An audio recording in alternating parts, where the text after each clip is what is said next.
and welcome. You're watching The Social Network. Now, over the weekend, the 12th Plan Hackathon has been set up by the government. It's perhaps the first time that the government is actually looking at a hackathon. What is the hackathon? And is it too little, too late? Or is this perhaps a fresh new way for the government to approach a medium that's fast becoming really the code word for young people? We just demystify that on the show today. But first, I spoke with Sam Petrora just ahead of that hackathon to try and talk to him about what it's all about. The point is to really get people to engage, understand, and articulate issues that really matter to people. Okay. You know, we have this 12th plan. Yeah.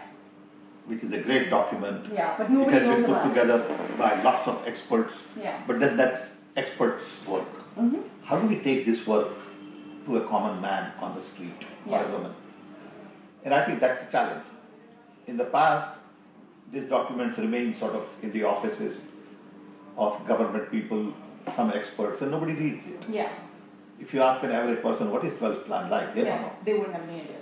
So Montek Aluwalia, who is the sort of deputy chairman of the Planning Commission, has taken this initiative to really go out to public and explain, and then get their input in terms of how to communicate this plan. Mm-hmm. So social media, which is becoming more and more important.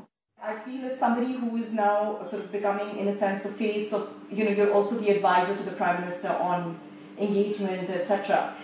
Do you feel that your own Twitter account is a very sorry sort of, is a very sorry submission in a sense to somebody who's actually advising the Prime Minister on engagement? You've got 60,000 followers. That means people want to know what you have to say, but you've got only 600 odd tweets. I mean, that's way too low. I don't have time. But sir, how are you going to try and engage with the public if you're going to tell them? I can't engage the way public wants me to engage. I'm humanly not capable. I get 600 emails a day.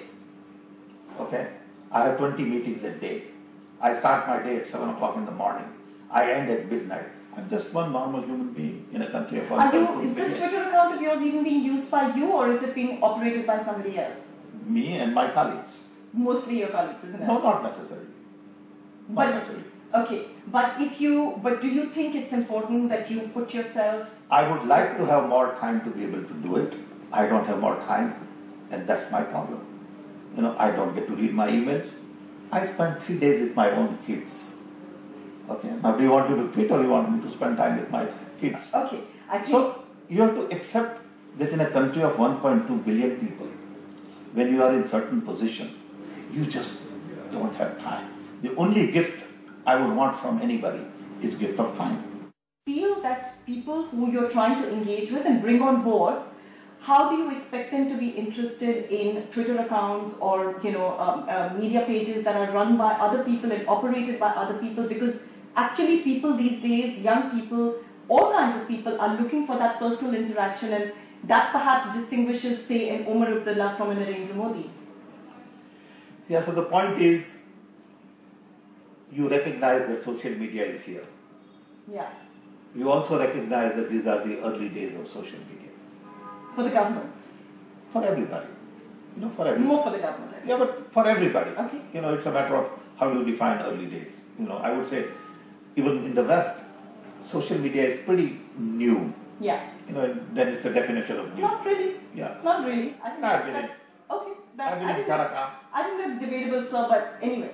Fine. You know, when I look at, someone who is 18-year-old, to them, it may not be early. But someone who is 70-year-old, these are early days. Just watch. Okay.